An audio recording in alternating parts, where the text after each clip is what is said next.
স্বাধীনতা আন্দোলনের সময় ভারতবর্ষকে ব্রিটিশ শৃঙ্খল থেকে মুক্ত করার জন্য সর্বভারতীয় ভিত্তিতে ছাত্রদের ঐক্যবদ্ধ মঞ্চ হিসেবে সারা ভারত ছাত্র ফেডারেশন প্রতিষ্ঠিত হয়েছিল। ভারতবর্ষের সংগঠিত ছাত্র আন্দোলনের সূচনা 1936 সালেই হয়েছিল। তার পরবর্তীতে ব্রিটিশদের থেকে এই দেশকে মুক্ত করার জন্য ছাত্ররা লড়াইয়ের সম্মুখ সারিতে থেকে ভূমিকা পালন করেছে এবং ভারতবর্ষের রাজনৈতিক স্বাধীনতা ছিনিয়ে এনেছে। স্বাধীনতার পর সংগঠিত ছাত্র আন্দোলনের অভ্যন্তরে বিভিন্ন বিরোধ, মতাদর্শগত সংঘাত দানা বাঁধে ছাত্র আন্দোলনকে শাসক শ্রেণীর লেজুরে পরিণত করার চেষ্টা হয়েছিল।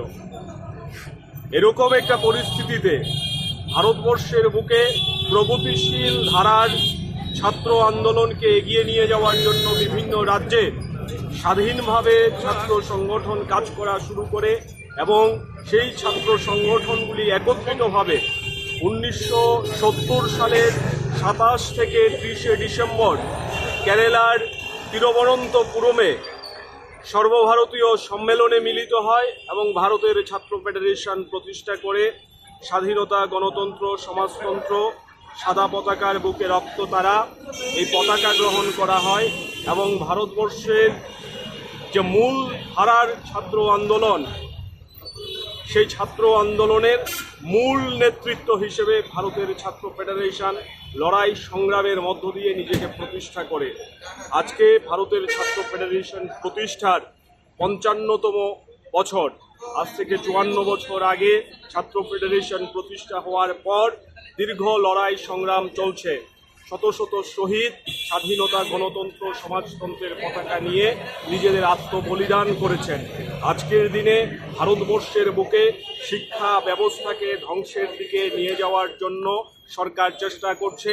ত্রিপুরা রাজ্যের মধ্যেও বিজেপি সরকারের আমলে শিক্ষা ব্যবস্থা সার্বিকভাবে ধ্বংসের মুখে দাঁড়িয়ে আছে। এই পরিস্থিতিতে আমরা মনে করি আমাদের সংগঠনের প্রতিষ্ঠা দিবস থেকে শপথ নিতে হবে যে ভারতবর্ষের বুকে, এই রাজ্যের বুকে শিক্ষার উপর যে ব্যাপক আক্রমণ সংঘটিত হচ্ছে তার বিরুদ্ধে দুর্বার আন্দোলন গড়ে তোলার। তার জন্যই আজকে আমরা এখানে পতাকা উত্তোলন করলাম। আমরা শহীদ বেদিতে মাল্যদান করে সেই শপথের বাক্যকে আরও জোরদার করতে চাইছি। এরকম কর্মসূচি গোটা রাজ্য জুড়েই এসএফআই পালন করছে এবং আমরা আগামী দিনে লড়াইয়ের মধ্য দিয়েই যোগ্য সংগঠন হিসেবে নিজেদের ভূমিকা পালন করতে চাই।